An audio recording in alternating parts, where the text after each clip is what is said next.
지키고 있습니다. 오늘 이 예배를 통해서 우리의 믿음 생활을 다시 한번 점검하면서 새로운 다짐과 결단을 가지는 시간이 되시기를 바랍니다.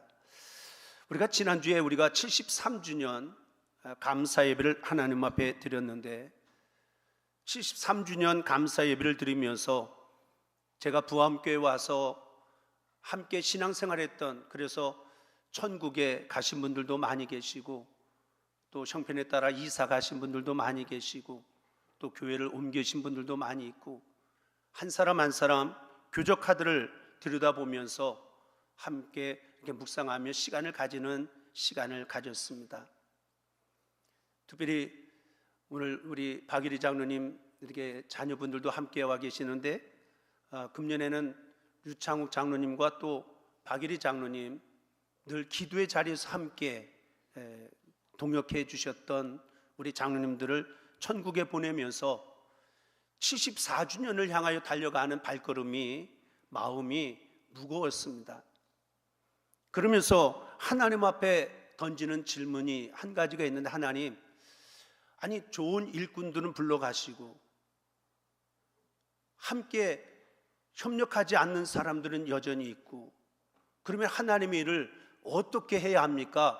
라고 하는 그런 질문으로 하나님 앞에 푸념하다가 오늘 말씀을 통해서 하나님이 주시는 깨달음을 얻고, 그래서 그 받은 바 은혜를 오늘 함께 나누고자 오늘 말씀을 장애물을 넘어 사명자로 살아가자 라고 하는 그런 주제를 가지고 말씀을 함께 나누고자 합니다. 여러분, 차량을 운행하다가 고속도로를 달리다 보면 상당히 긴 터널을 지나갈 때가 종종 있습니다. 터널을 지나갈 때에 운전자가 몇 가지 지켜야 될 규칙들이 있습니다. 먼저 첫째로는 창문을 닫아야 합니다. 왜냐하면 그 안에는 매연이 상당히 많이 있기 때문에 창문을 닫습니다. 그리고 터널을 지나갈 때는 라이트를 켭니다. 그리고 세 번째로는 터널을 지나갈 때는 아무리 급해도 추월하지 말고, 아무리 급해도 갓길로 옆으로 나가려고 하다가는 커다란 그런 사고에 직면할 수가 있다라고 하는 몇 가지 규칙들을 지니고 있습니다. 어찌 보면 우리의 인생도 살아가다 보면 크고 작은 많은 어렵고 힘든 일을 만날 때에 터널을 지나갈 때 그 규칙을 좀 한번 생각하면서 적용해 갈 수 있는 우리 부암의 성도들이 되어져야 할 줄로 믿습니다. 세상을 향하여 창을 닫고 오직 하나님께만 마음을 더욱더 집중할 수 있는 우리 모두가 되어져야 합니다. 왜냐하면 아무리 힘들고 어려운 문제라 할지라도 그 문제의 진정한 해결책은 세상 밖에 있는 것이 아니고 하나님 안에 있기 때문에 더욱더 하나님 앞에 집중하는 자세를 지니는 우리 모두가 되어져야 합니다. 또한 라이트를 켜야 하는 것처럼 말씀으로 어두운 길을 비추는 등불을 밝히고 말씀을 더욱더 붙드는 신앙으로 무장되어지는 우리 부암의 성도들이 되어져야 할 줄로 믿습니다. 아무리 힘들고 어렵다라고 삶을 쉽게 포기하거나 좌절하거나 낙심하는 인생이 아니라 다른 길로 빠지지 말고 하나님이 내게 주신 사명이 무엇인지, 예수를 믿고 천국을 향한 산 소망을 주셨는데 그 소망을 가지고 믿음 안에 전진하며 직진해 갈 수 있는 그러한 자세와 용기를 잃어버리지 않는 그러한 삶의 자세를 지녀야 할 줄로 믿습니다. 아무리 긴 터널도 언젠가는 끝이 나는 것처럼 터널을 무사히 지나는 법만 알면 반드시 언젠가는 확 트인 푸른 하늘을 바라볼 날이 반드시 우리 앞에 있어지게 될 줄로 믿습니다. 하지만 터널이 너무 길다고 규칙을 무시하고 내가 하고 싶은 대로 내 마음대로 살아간다라고 한다면 커다란 사고, 더 큰 위험이 우리 앞에 다가올 수 있다라고 하는 사실을 늘 잊지 말고, 인생이 아무리 어둡고 힘들어도 말씀을 벗어나지 말고 더욱더 주님만을 바라보며 소망 가운데 살아가는 우리 모두가 되어져야 될 줄로 믿습니다. 그래서 어두운 터널, 아무리 힘들고 어려움이 우리 앞에 있다 할지라도 더욱더 생명의 주가 되시고 내 삶의 주권자가 되시는 하나님 주님을 더욱더 의지하고 믿음으로 나아가면 반드시 합력하여 선을 이루어 가시는 하나님께서 더 좋은 것으로 우리의 삶에 채워주시는 놀라운 은혜의 역사가 나타나게 되어질 줄로 믿습니다. 여러분, 장애물 없이 어려움 없이 인생을 살아가는 사람은 아무도 없습니다. 성도도 예외일 수도 없습니다. 오늘 하나님의 사람 느헤미야도 마찬가지입니다. 느헤미야서를 읽어가면서 보면 예루살렘 성 재건을 착수하자마자 여러 가지 어려움을 만나게 되어지는 장면들이 오늘 느헤미야 2장에 있는 말씀 가운데도 기록이 되어지고 있습니다. 그러나 느헤미야는 그 많은 장애물들이 있었지만 장애물들을 극복하고 뛰어넘었습니다. 마침내 하나님께서 주신 사명을 완수하고 하나님 앞에 영광을 돌려드리는 그러한 내용이 느헤미야서에 기록이 되어지고 있습니다. 오늘 현재 나의 삶, 또 우리의 삶의 자리가 너무 힘들고 어려운 장애물을 만나고 그 문제들 때문에 고통과 어려움 속에 있는 성도들이 있다라고 한다면 오늘 당면한 장애물을 뛰어넘기 위해서 느헤미야가 우리에게 주는 교훈을 우리가 함께 살펴보면서 우리의 믿음의 자리를 점검하고 그리고 종교개혁주의를 맞이하면서 다시 한번 신앙을 새롭게 무장할 수 있는 은혜의 삶을 살아가는 저와 여러분들이 되시기를 주님의 이름으로 간절히 축원을 드립니다. 먼저 우리가 기억해야 될 것이 있다라고 한다면 하나님이 허락하신 일, 하나님의 일에도 장애물이 있을 수 있다라고 하는 것을 우리가 기억해야 한다라고 하는 사실입니다. 오늘 본문 말씀 앞부분의 내용에 보면 느헤미야가 기도하면서 예루살렘의 성을 재건할 것을 계획하면서 나름대로 여러 가지 장애물들이 있을 것을 가정해 보면서 그 장애물들을 통과할 준비들을 하나하나 기도하며 준비하며 나가는 모습이 있습니다. 그래서 성 재건의 허락을 아닥사스다 왕에게 가서 받아냅니다. 그리고 예루살렘 성까지 그 자제들이 무사히 도착할 수 있는 통과증까지도 요청하여 받아들게 되어집니다. 왜냐하면 앞으로 일들에 대해서 어떠한 장애물을 만난다 할지라도 그 장애물들을 슬기롭게 지혜롭게 피해가며 극복하고자 하는 그러한 생각 속에서 가지는 행동의 모습이었습니다. 사실 느헤미야는 왕으로부터 예루살렘 성 재건을 허락받았을 때에 그의 마음속에는 내가 하나님 앞에 기도하였고 하나님이 내게 기도에 응답해 주셨다, 그런 믿음의 확신을 가지고 있었습니다. 우리가 본문 말씀 앞부분에 8절 하반절에 있는 말씀 가운데 보면 그것을 증거해 주고 있습니다. 내 하나님의 선한 손이 나를 도우심으로 왕이 허락하고, 다시 말하면 내가 하나님 앞에 기도했더니 하나님이 도와주셔서 그리고 왕의 마음을 움직여 주셔서 이 재건과 또 통과증 그 모든 것들을 왕으로부터 허락받을 수 있었다. 이것이 느헤미야가 가지고 있었던 그러한 마음이었습니다. 그런데 느헤미야가 그리고 나서 고국에 돌아가서 성의 중건을 위해서 백성들을 설명하며 설득하자 어떤 일들이 일어나게 되어졌느냐.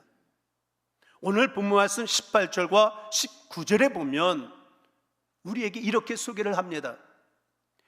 또 그들에게 하나님의 선한 손이 나를 도우신 일과 왕이 내게 이런 말씀을 전하였더니 그들의 말이 일어나 건축하자 하고 모두 힘을 내어 이 선한 일을 하려 하매 호론 사람 산발랏과 종이었던 암몬 사람 도비야와 아라비아 사람 세겜이 이 말을 듣고 우리를 업신여기고 우리를 비웃어 이르되 너희가 하는 일이 무엇이냐?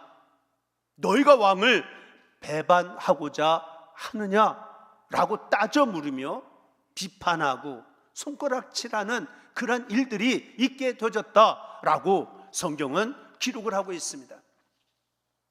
물론 앞에 10절에 있는 말씀 가운데 보면 이 세 사람들은 하나님의 백성들이 처음부터 그들이 잘 되어지는 것, 이스라엘 백성들이 흥왕하는 것을 원하지 아니했던 사람들이었던 것은 분명합니다. 그렇다면 하나님은 왜 느헤미야에게 이 아름다운 일들을 이루어갈 것을 허락하고 왕의 마음을 움직여서 왕의 친서까지 받아들게 되어지는 그러한 일들이 있음과 동시에 주변의 많은 사람들의 방해, 사단의 방해의 역사를 하나님은 허용하고 계시는 것인가? 라고 하는 그런 질문을 우리가 가질 수가 있습니다. 물론 여기에는 하나님만이 아시는, 우리는 다 이해할 수 없지만 하나님만이 아시는 어떠한 이유가 있을 터인데 궁극적으로는 우리를 유익하게 하실 것이다 라고 하는 분명한 믿음을 가지는 저와 여러분들이 되어져야 될 줄로 믿습니다. 다시 말하면 하나님이 허락하신 일이라 할지라도 그 일은 만사 형통만 되어지는 것은 결코 아니다. 이러한 사실에 대해서 오늘 말씀을 읽어가면서 다시 한번 깨닫고 잊지 않는 저와 여러분들이 되어져야 될 줄로 믿습니다. 오히려 하나님이 기뻐하시는 일을 내가 열심히 하려고 하다 보면 사단이 질투하고 사단이 역사하고 있다라고 하는 것을 꼭 기억하면서 우리 자신 한 사람 한 사람은 더욱더 강하고 담대하게 믿음으로 무장되어지는 저와 여러분들이 되어져야 될 줄로 믿습니다. 그러한 사람만이 어떤 장애물을 만난다 할지라도 장애물을 극복하고 뛰어넘어서 성공자, 승리자의 삶을 살아갈 수 있는 우리 모두가 되어지게 될 줄로 믿습니다. 자, 그렇다라고 한다면 우리에게 어떤 장애물이 있느냐라고 하는 그 문제보다는 그 장애물이 어떤 장애물이 온다 할지라도 우리가 그 장애물들을 어떻게 넘어설 수가 있느냐. 오늘 느헤미야의 말씀을 읽어가면서 우리가 지녀야 될 믿음의 모습을 점검해야 할 줄로 믿습니다. 20절에 있는 말씀 가운데 보면 내가 그들에게 대답하여 이르되 하늘의 하나님이 우리를 형통하게 하시리니 그의 종들인 우리가 일어나 건축하려니와. 여기서 말하는 느헤미야가 믿는 하나님, 느헤미야가 지니고 있었던 마음 안에 간직하며 고백하고 있는 믿음의 모습을 두 가지 중요한 모습이 있습니다. 먼저 첫째로는 그의 종들인 우리가 일어나 건축하려니와. 그의 종들인 우리, 하나님의 종, 하나님의 백성, 하나님의 일. 다시 말하면 이 말씀은 내가 하나님의 종으로서 하나님의 일을 하기 위하여 지금 이 자리에 여기에 내가 여기 있습니다. 그러한 고백이 첫 번째 지니는 고백이었습니다. 다시 말하면 느헤미야가 이 성벽 재건에 착수한 것은 하나님의 종으로서, 하나님 앞에 부름받은 일꾼으로서 하나님이 내게 맡겨주신 사명, 그 사명으로 알고 내가 이 사명을 일어나서 기쁜 마음으로 즐거움으로 그 사명을 감당하며 나갑니다 라고 하는 그러한 고백이 되고 간증이 되어진다라고 하는 사실입니다. 개혁자였던 루터가 그러한 이야기를 하였습니다. 만일 소젖을 짜는 아녀라 할지라도 그 일을 하나님이 나를 이 일을 시키셨다라고는 마음을 가지고 그 소젖을 짠다라고 한다면 그의 그 소짜는 일, 이것은 바로 성직이다. 무슨 이야기입니까? 내가 가정 안에서 청소를 하고 밥을 하고 빨래를 하고 직장에 나가서 어떤 일을 할 때 하나님이 나를 여기에 보내놓으셔서 하나님이 내게 이 일을 맡겨주셨다라고 하는 마음을 가지고 그 일을 감당하며 나갈 때 그 일들이 하나님께서 맡겨주신 성직과 같은 중요한 일들이 되어지는 것이다 라고 그렇게 이야기하고 있습니다.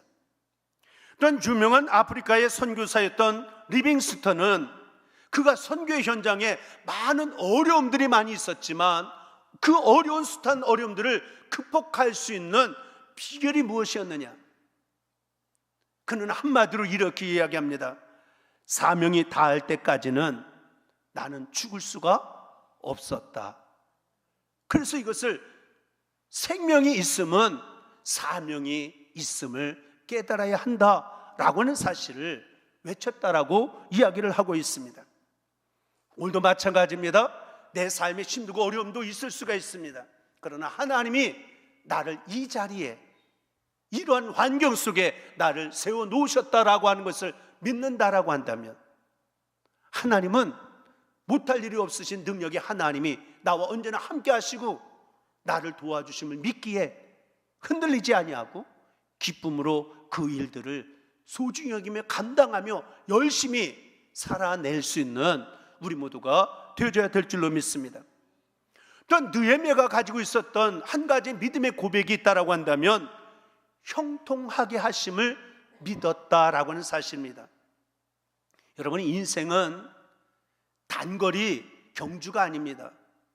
우리의 인생은 마라톤과 같은 경주인데 그냥 마라톤이 아니라 장애물의 경기를 가지는 마라톤 선수와 같은 것이 우리의 인생이라고 말할 수가 있습니다.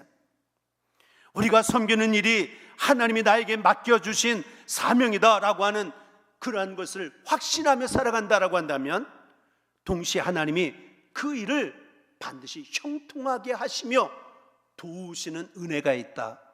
그런 믿음을 가지고 지금 당장은 힘들고 어려운 것 같지만 하나님이 어떻게 도우시고 역사하실지 기대하며 소망을 잃어버리지 아니하고 그 문제를 극복해 나가기를 힘쓰는 우리 모두가 되어져야 될 줄로 믿습니다. 거듭 말씀을 드리지만 내가 하나님을 기쁘게 하고 하나님의 거룩한 일을 허락하신 일을 사명으로 알고 열심히 감당해 나갈 때에 내 삶 속에 어떠한 장애가 어떤 난관이 있을 수 있지만 그럴 때마다 느헤미야처럼 하나님이 형통케 하심을 나는 믿습니다. 하나님이 반드시 도우시는 역사가 있다라고 하는 사실을 믿는 자세를 잃어버리지 않는 우리 모두가 되어져야 될 줄로 믿습니다. 그래서 느헤미야는 산발랏, 도비야, 세겜 같은 사람들이 느헤미야 이야기를 듣고 그들이 방해하고 조롱하고 비웃고 있을 때에 느헤미야는 이렇게 외쳤습니다. 20절에서 내가 그들에게 대답하여 이르되 하늘의 하나님이 우리를 형통하게 하시리니. 이것이 느헤미야의 굳건한 믿음이었습니다.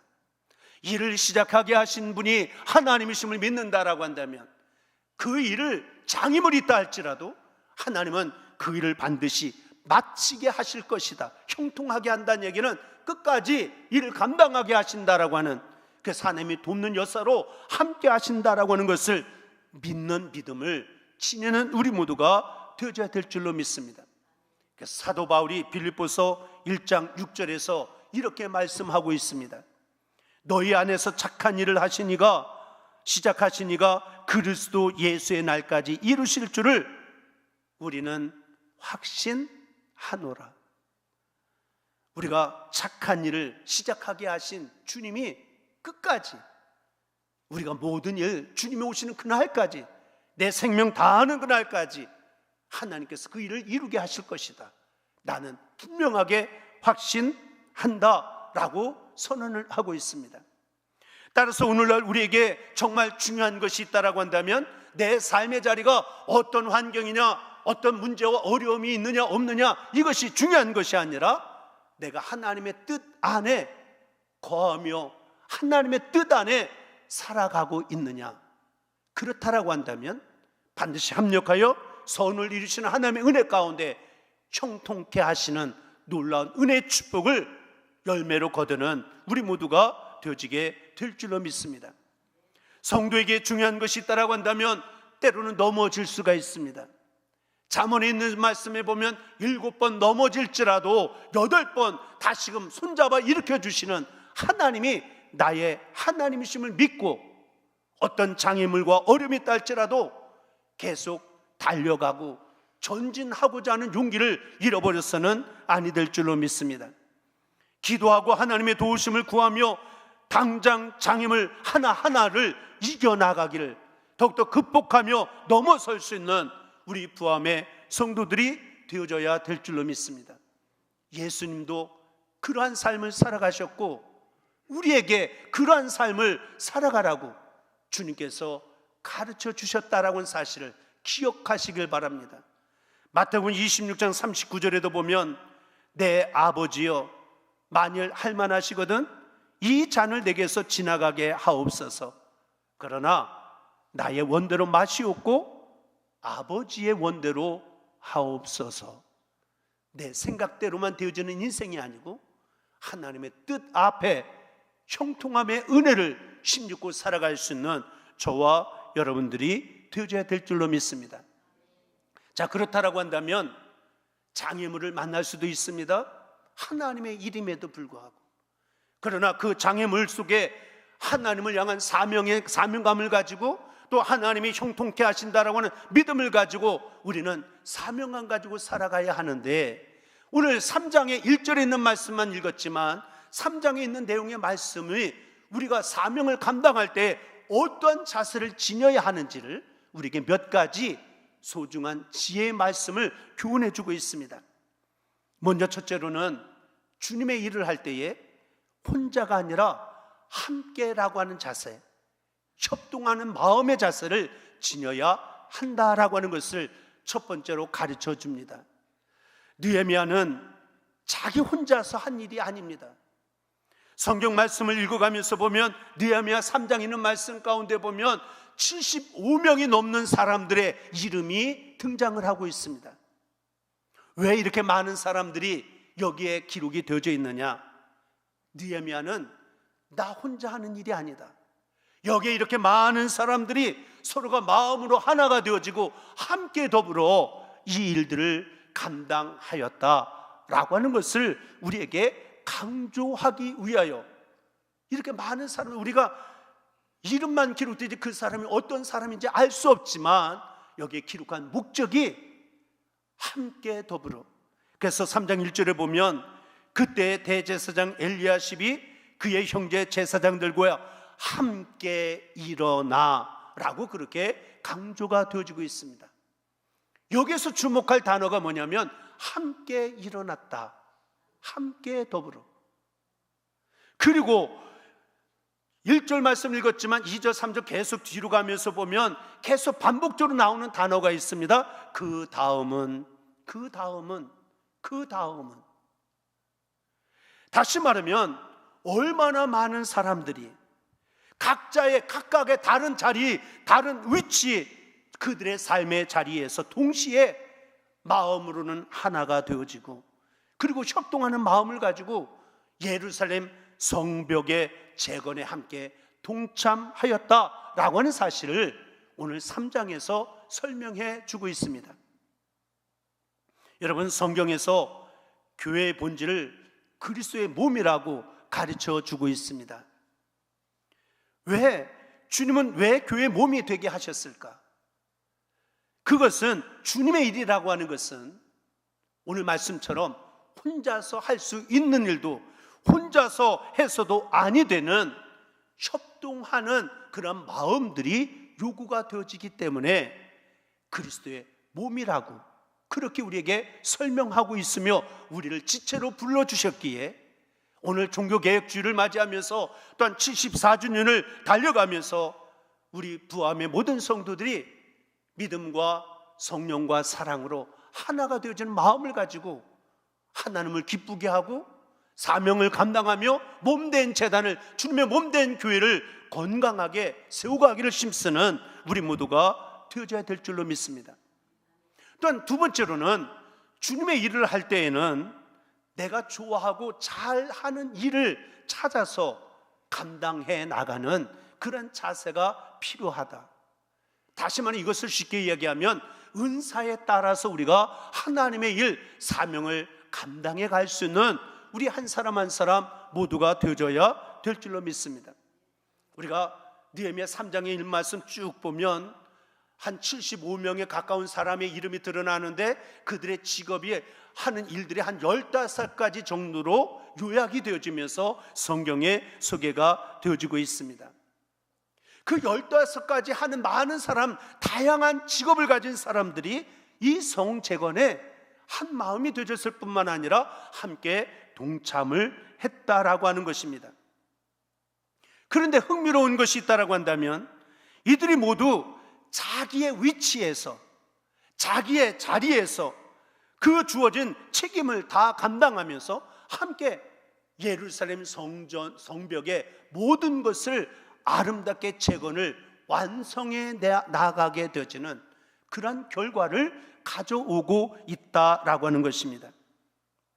예를 든다라고 한다면 오늘 1절에 있는 말씀 가운데 보면 제사장들은 양문 건축을 담당하게 했습니다.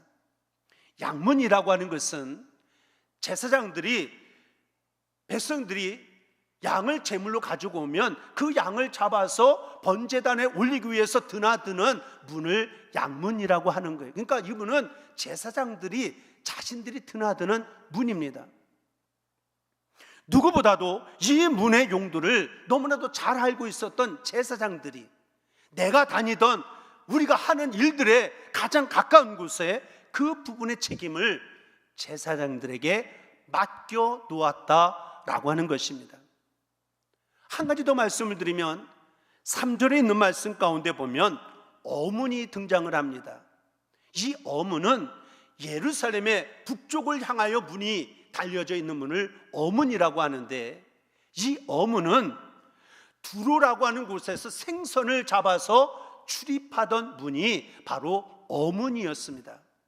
그래서 성경에 나오는 하스나라고 하는 자손들이 주로 이 문을 사용하게 되었는데 그들의 대부분 어업 종사자들이었고 자기들이 드나드는 문, 그곳에 어문을 하스나라고 하는 자손들이 그 문을, 어문을 건축하는 일들을 감당하게 하는 그런 일들이 있었다라고 성경은 이야기를 하고 있습니다. 그러면서 쭉 나가다 보면 특별한 전문성이 없는 사람들이 있을 때에는 그들이 내 집 주변에 성벽 재건에 동참하게 함으로 그들이 기쁜 마음으로, 즐거운 마음으로 참여하여 모든 것을 완성을 이룰 수가 있었다라고 하는 것입니다.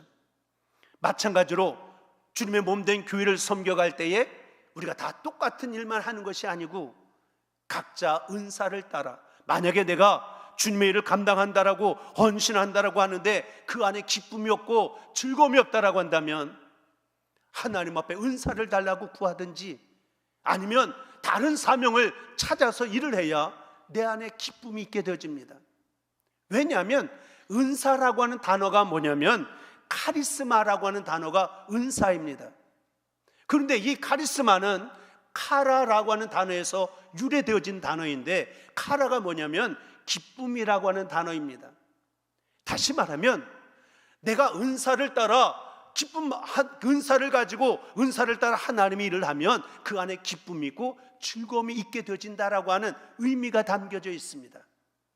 따라서 우리 부함의 성도들, 다시 한번 내가 하던 일들을 다시 한번 내려놓고 다시 한번 기도하면서 정말 내가 일을 하면서 내가 기쁨이 있고 내 안에 행복이 있고 내 안에 즐거움이 있는지, 만약에 그것이 찾아지지 않으면 하나님 은사를 주셔서 이 일을 감당하게 하시든지 내가 은사를 따라 다른 일을 잘 감당하여 하나님을 기쁘게 하고 하나님 나라 확장을 위하여 쓰임받아 살아가기에 힘쓰는 우리 모두가 되어져야 될 줄로 믿습니다. 마지막 한 가지 더 말씀을 드리면 서로가 칭찬하고 격려하며 주의 일을 감당하는 우리 모두가 되어져야 될 줄로 믿습니다. 왜 느헤미야가 이렇게 세심하게 그 많은 사람들의 이름을 들먹이고 그 많은 직업을 이야기하고 그들이 한 일들을 상세하게 기록을 해 놓았느냐? 한마디로 이야기하면 그들을 격려하기 위해서 그렇습니다. 이분들이 이러한 일들을 했습니다. 여기에 이런 사람들이 이러한 일들을 했습니다. 그냥 그 일을 했다라고 하는 것을 강조하는 것이 아니라 그들을 격려하고 그들을 칭찬하기 위하여 여기에 길게 자세하게 많은 사람들의 이야기를 설명해 놓고 있다라고 하는 것입니다. 우리가 초대교회도 보면 격려자, 위로자로 일컬어졌던 바나바를 우리가 너무나도 잘 알고 있습니다. 사도행전을 보면 처음에 이 두 사람을 기술할 때에 바나바와 사울이라고 하는 말로 시작이 되어졌었는데 어느 순간 사울이 회심을 하고 변화를 받습니다. 그리고 바울이 되어져서 하나님 앞에 귀하게 쓰임받는 지도자가 되어졌을 때에 바나바는 바울이 하는 그 일들을 기뻐하며 감사하며 격려하고 위로하면서 자신은 이름조차 무대 뒤로 빠져가면서 그리고서 바나바의 이기는 사라지고 마는 그런 모습을 우리에게 보여주고 있습니다. 바나바가 사역이 끝났다, 사역을 아직 아니했다, 그런 의미가 아니라 열심히 주의를 감당하는 일들을 열심히 격려하고 칭찬하는 일들을 누구보다도 앞섰던 바나바.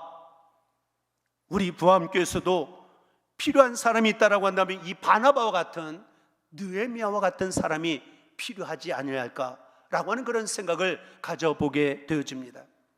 말씀을 마치면서 오늘 중국의 507주년을 맞이하면서 우리의 신앙생활 가운데 사명을 감당하면서 삶을 살아가면서 어떤 장애물이나 어려움이 있다 할지라도 믿음으로 다시 일어나며 하나님이 주신 사명의 자리, 그 사명을 기도하면서 잘 감당하되 합력하는 마음, 또 은사를 따라서 칭찬과 격려를 아끼지 아니하며 주님의 나라 확장을 위하여 귀하고도 복되게 우리의 남은 인생 아름답게 쓰임받아 살아갈 수 있는 저와 여러분들 한 사람 한 사람 모두가 다 되어지는 은혜의 축복이 있게 되시기를 주님의 이름으로 간절히 축원을 드립니다.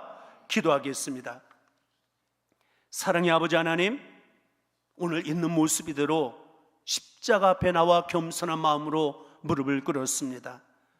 말씀과 기도로 다시 한번 성별되고 성결함의 은혜가 있게 하여 주셔서 하나님이 쓰시기에 합당한 일꾼들이 되게 하여 주시고 하나님이 맡겨주신 사명의 자리 잘 감당하여 하나님이 원하시는 아름다운 열매를 맺으며 살아가는 우리 모두가 되게 하여 주옵소서.